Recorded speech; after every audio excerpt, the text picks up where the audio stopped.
Morning guys, araw ng Sabado. Friday pala. Balik, nalagyan ko na ng tubig ito mga inanalak kakapon. Itong dry pack na nilagay para bukas siya, nakaready na sila maglagay ng tiles.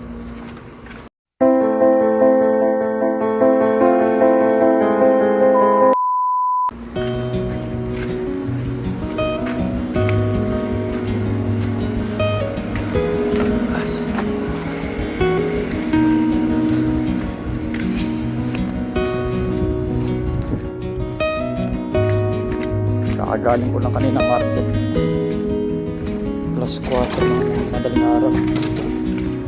Tapos nakalipit na konti ngayon, kaya ngayon ko lang nilagyan ng tubig ito. Ito guys, dapat talaga nalagyan ng tubig ito, mga dry pack na ito. Malalos lang ano, sumipsip sa ilalim kasi makapal yung ano niya, yung dry pack niya. Halos nasa 10 cm. Okay.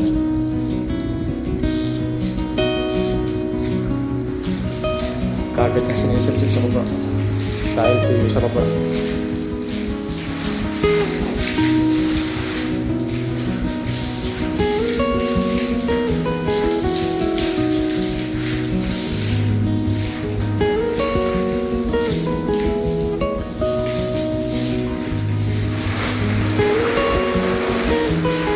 Bukas ito ilalagay ng tiles mga to. Bukas na malagay ng tiles doon, baka bukas yung mga pintuan doon sa nailagay na kapon ng tiles, palalagay ko ng mga pintuan tsaka yung mga bintana para masaratuan ko na. Tapos mga ipipilis natin yung mga pintura nito.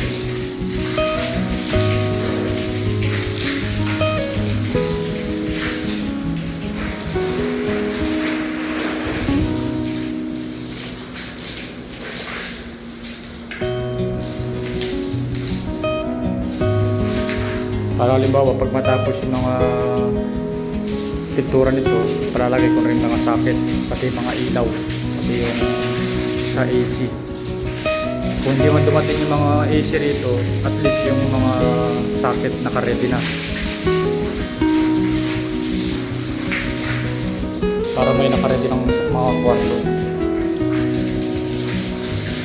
Para kung halimbawa yung mga ibang tao na lilipat dito, kasi crowded din sa baba sa accommodation sa mga ibang kwarto. Isang kwarto, 4 na tao, 5 tao. Kaya minamadali mga kwarto dito.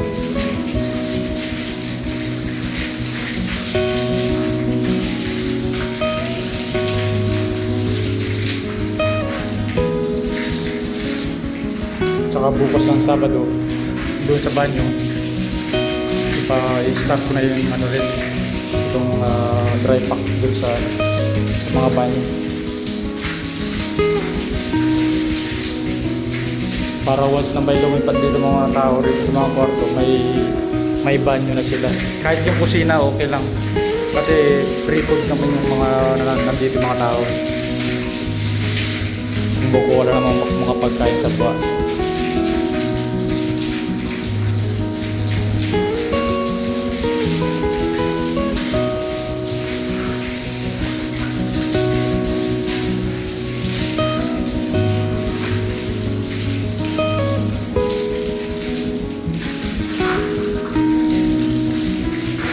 Yun, tapusin ko lang yung mga nandun. Ipapipintura ko lang yung mga bakal dun sa loob sa banyo. Tapos pag i-start na lang ako ng bubong, maglalagay na akong bubong dyan para maginhawa sila magtrabaho sa loob, maglagay na yung tiles o ano man trabaho dyan sa loob ng banyo.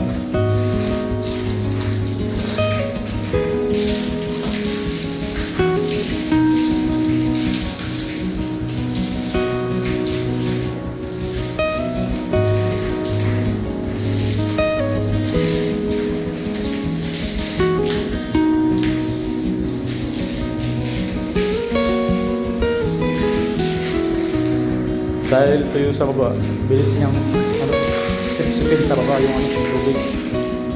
Agad natutuyo. Segundo lang nawawala ang tubig.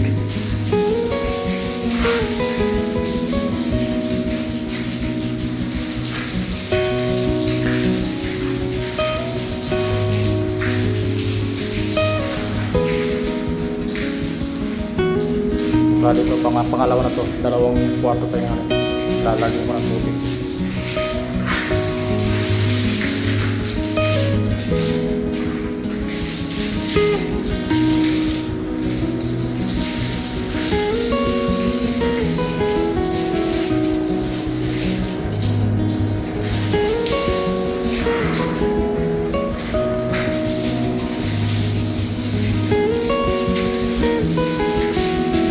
Guys, panglo. Ito yung mga bakal na to, yung mga dowels to sa pamposte. Hindi ko na pinaputol. Lahat yan, yung mga dowels na yan, mga poste. Yan, pati yun. Pati mga yan dyan, mga dowels na bakal na poste. Lalagyan ko na mga ganyan. Para once na halimbawa, kung gamitin na maglagay ng isang panibagong palapag, may dowels pa rin. Yan, di naman nabala yung mga yan kasi magagamit na yung mga tao rito. Pwede nilang gawing upuan mga yan.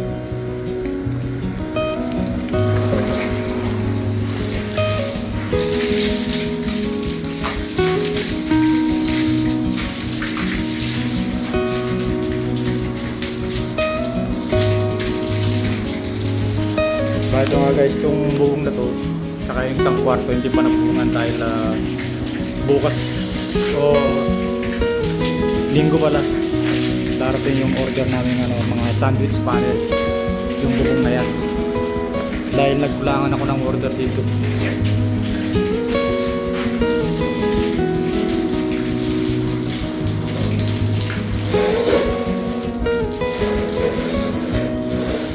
Ang bilis matuyo rito kasi wala siyang bubong direct sa araw.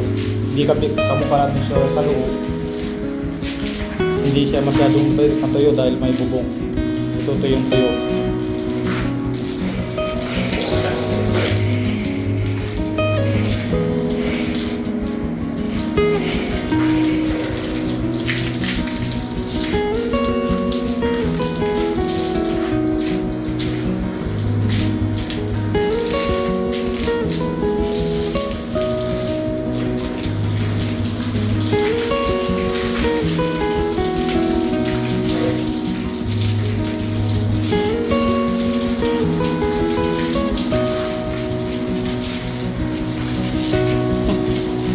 Bilis mo, mawala yung tubig.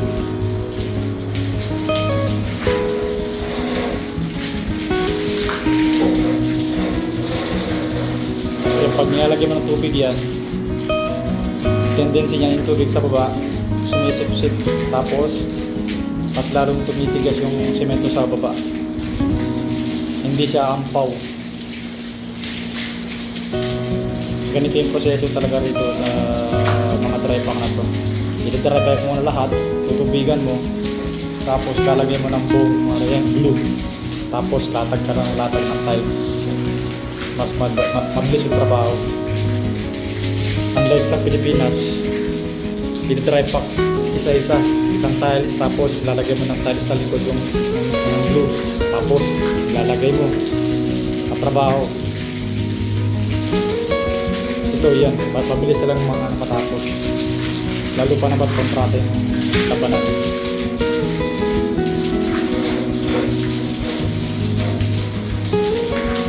Kung hindi lang masyadong mainit kahapon, baka mga yung 7 kwarto matatapos nila sa isang araw na details.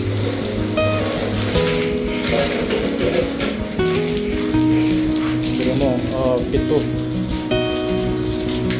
Kaya sa atin, isang araw baka 1 kwarto lang or 2 kwarto lang, pero dito yung mga ibang lahi mabilis silang gumawa.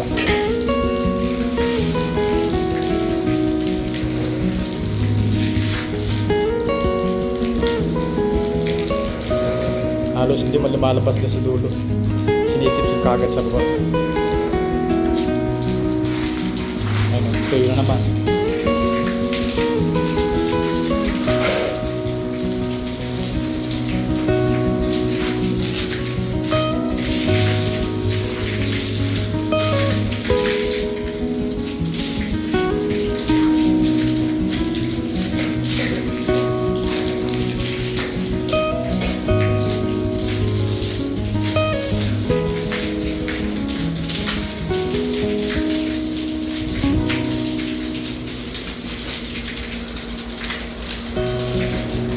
Laki ng tulong yung nilagay kung ano yung basura dito, yung mga ano, parang ganun yung mga excess na hollow block na basag-basag dito ginilagay.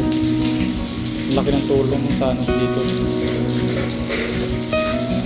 At least hindi siya makapal yung nilagay nilang ano, dry pack.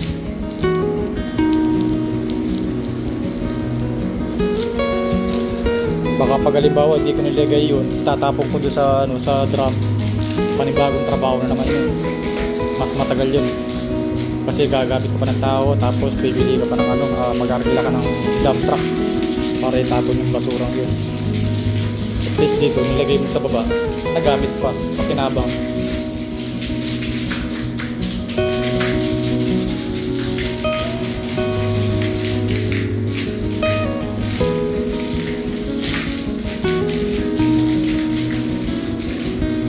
Mamayang hapon din, pag alas 6, tutubigan ko ulit mga to para sigurado.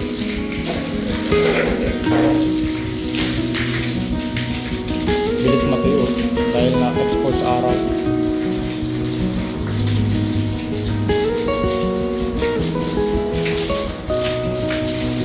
Kaya medyo maano siya, yung tubig maangat na, hindi na masyadong dahil may tubig na sa baba.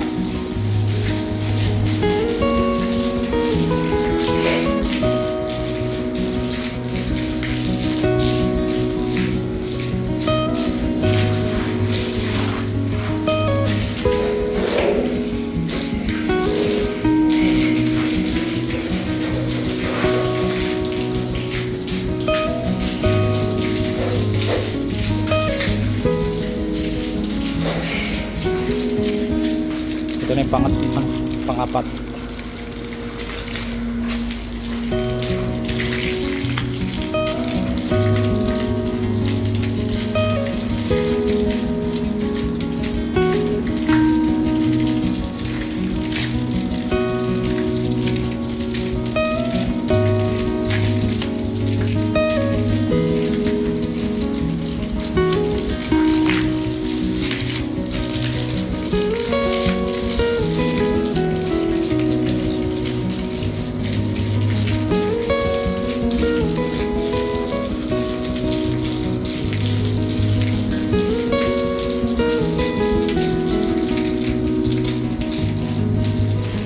Good news ngayong araw ng Biyernes, di ano, walang humidity, walang humid.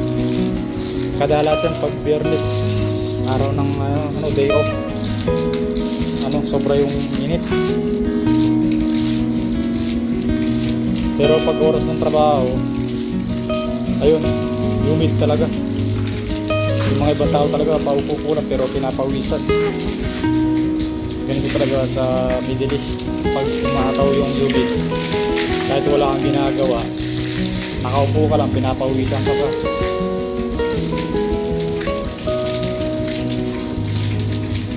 Okay lang yung init, pero pag humid, hindi nakakaya ng mga tao, kahit sino magsabi. Yung init kaya pa, pero yung humidity hindi, kasi tagaktak yung pawis mo talaga. Umuulan ng pawis. Kaya kadalasan yun, umiinom kami ng lemon juice saka maraming tubig para hindi manghina yung mga katawan.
Sigurado mamaya ang ano, pag nagising yung mga nangungontrata, sasabihan ako na tatawag malamang. Oh, huwag mong kalimutan lagyan ng tubig. Sasabihin nila sigurado sa akin yan. Kasi bilin sa akin, lagyan talaga ng tubig. Kahit di nila sabihin sa akin, alam ko na yung proseso ng ganito. Dahil nung nung nagtatrabaho kami dun sa ano, sa baba, sa mga hall na nagawa, lahat yun ganyan ang tirada.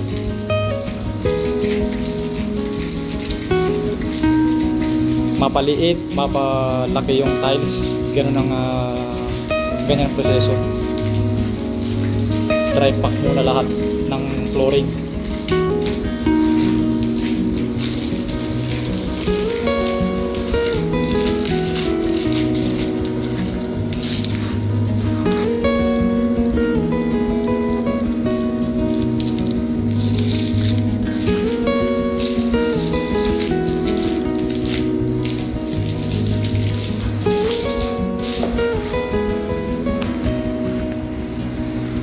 So yun guys, tapos na tayo maglagay ng tubig sa kwarto.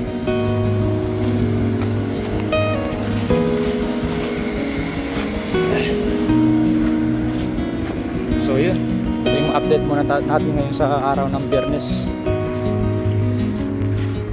Paalam muna guys.